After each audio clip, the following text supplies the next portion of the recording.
Hello everyone, this is Megha Sharma. Welcome to Omega Tech Ed. आज की video में हम डिस्कस करेंगे creating MySQL database using PHP। MySQL में जो डेटा होता है उस डेटा को हम टेबल्स में स्टोर करते हैं और MySQL डेटाबेस जो है वो कलेक्शन ऑफ टेबल्स हैं। Means a database consist of one और मोर टेबल्स। MySQL में जो डेटाबेस होता है उसमें एक या एक से ज़्यादा टेबल्स हो सकते हैं। जैसे कि हमने प्रीवियस वीडियो में भी डिस्कस किया था कि हम एक डेटाबेस में कई सारे टेबल्स बना सकते हैं क्योंकि इन टेबल्स के बीच में भी रिलेशनशिप होती है। तो MySQL में जब हमें डेटाबेस क्रिएट करना होता है तब हम वहाँ पे क्रिएट डेटाबेस स्टेटमेंट का यूज़ करते हैं। मीन्स डेटाबेस क्रिएट करने के लिए हम लिखते हैं create database and database name. For example, अगर हमें EMP नेम से कोई डेटाबेस बनाना है तो हम लिखेंगे create database EMP। PHP MySQL I functions की हेल्प से हम MySQL डेटाबेस सर्वर को एक्सेस कर सकते हैं। अभी हमने जो क्वेरी देखी, जो स्टेटमेंट देखा क्रिएट डेटाबेस EMP, वो क्वेरी और स्टेटमेंट हम MySQL में लिखते हैं। मीन्स अगर हमें MySQL में डेटाबेस क्रिएट करना हो तब हम लिखते हैं क्रिएट डेटाबेस EMP। बट यहाँ पे हमें PHP के थ्रू MySQL डेटाबेस सर्वर को एक्सेस करना है, तो इसका मतलब ये है कि पहले हमें MySQL क्वेरी को रन करना होगा। तो MySQL क्वेरी को रन करने के लिए हम MySQLi अंडरस्कोर क्वेरी फंक्शन का यूज़ करते हैं। तो जितनी भी हमारी MySQL की क्वेरी है हमें उन्हें पहले रन करना होगा और क्वेरी रन करने के लिए हम इसी फंक्शन का यूज़ करेंगे। जैसे कि MySQL में हम डिटेल में पढ़ चुके हैं कि टेबल कैसे क्रिएट करते हैं, डेटाबेस कैसे क्रिएट करते हैं, टेबल में वैल्यूज़ किस तरह से इंसर्ट करते हैं। तो सभी क्वेरी जो हैं वो सेम रहेंगी जो हमने MySQL में पढ़ी थी, बट यहाँ पे हमें उन क्वेरी को इस फंक्शन की हेल्प से रन करना होगा। तो हम इसका सिंटैक्स देख लेते हैं। सिंटैक्स है MySQLi underscore query connection comma query. Connection सबसे इम्पॉर्टेंट है। हमने प्रीवियस वीडियो में डिस्कस किया कि जब हमें डेटाबेस सर्वर को एक्सेस करना है तो सबसे पहले हमें PHP को डेटाबेस सर्वर से कनेक्ट करना होगा। और कनेक्शन किस तरह से करते हैं ये हमने प्रीवियस वीडियो में देख लिया है। तो सेम कोडिंग रहेगी, हम उसी कोडिंग को आगे कंटिन्यू करेंगे। और क्वेरी जो है वो हमारे MySQL की क्वेरी है। जैसे कि अभी हमें डेटाबेस बनाना है तो क्वेरी जो है उसमें हम क्रिएट डेटाबेस EMP लिखेंगे। तो अब इसकी कोडिंग हम देख लेते हैं। यहाँ पे हम EMP नेम से डेटाबेस क्रिएट कर रहे हैं। तो जो भी हमारे MySQL की क्वेरी है उसे हम SQL नेम के वेरिएबल में स्टोर कर लेते हैं। तो हम लिखेंगे $SQL is equal to create database EMP।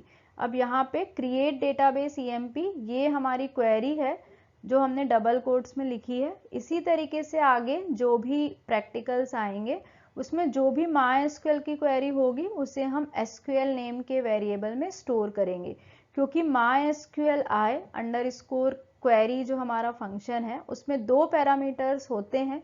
एक तो SQL होता है जहाँ पे हम SQL की क्वेरी लिखते हैं और एक कनेक्शन होता है। तो कनेक्शन हमारा कॉमन है, वो हर प्रैक्टिकल में सेम ही रहेगा। और ये जो SQL है, SQL क्वेरी है, ये चेंज होते रहेंगे।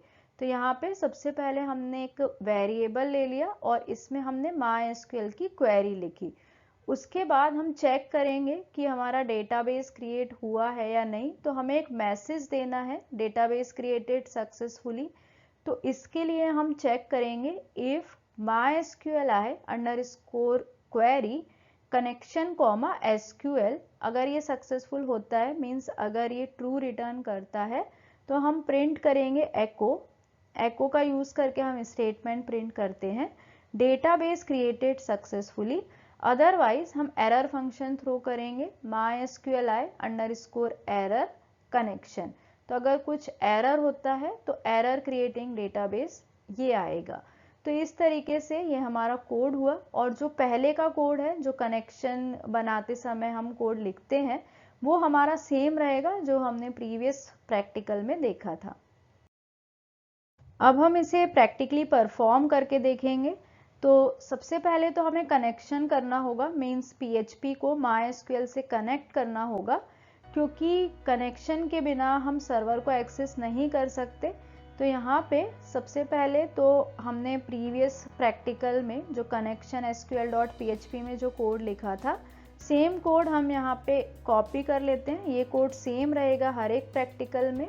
और आगे का जो पार्ट है वो हमने अभी जो डिस्कस किया वो है क्रिएटिंग डेटाबेस, और इसको हमने क्रिएट डेटाबेस emp.php नेम से सेव किया है। सर्विसेज हमने ऑन रखी है, और इसके बाद हम इस फाइल को रन कर लेते हैं। तो फाइल नेम था क्रिएट डेटाबेस emp.php।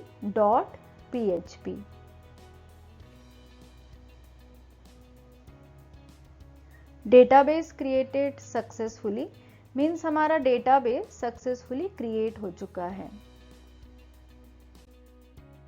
अब हम इसे चेक कर लेते हैं। तो लोकल होस्ट डैशबोर्ड, यहाँ पे PHP MyAdmin में आके हम चेक कर सकते हैं। तो हम देख सकते हैं लेफ्ट हैंड साइड में EMP नेम से जो डेटाबेस हमने बनाया था ये बन चुका है। और अभी हमने सिर्फ डेटाबेस क्रिएट किया है, तो हम EMP में देख सकते हैं कि कोई टेबल्स वगैरह नहीं है। यहाँ पे सिर्फ EMP नेम से एक डेटाबेस क्रिएट हो गया है। तो इस तरीके से हम चेक कर सकते हैं PHP MyAdmin में। तो इस वीडियो में हमने देखा कि किस तरीके से हम डेटाबेस क्रिएट कर सकते हैं। नेक्स्ट वीडियो में हम डिस्कस करेंगे कि किस तरीके से हम डेटाबेस के अंदर टेबल्स क्रिएट कर सकते हैं। Thank you so much for watching till here. अगर आपको वीडियो यूजफुल लगी है, वीडियो इंफॉर्मेटिव लगी है और आपने वीडियो यहाँ तक देखी है, तो प्लीज़ वीडियो को लाइक करें, फ्रेंड्स के साथ शेयर करें, कमेंट्स करें। और अगर आप चैनल पे न्यू हैं, आपने अब तक चैनल को सब्सक्राइब नहीं किया है, तो चैनल को सब्सक्राइब करें और वीडियो की सबसे पहले नोटिफिकेशन के लिए बेल आइकन प्रेस करें।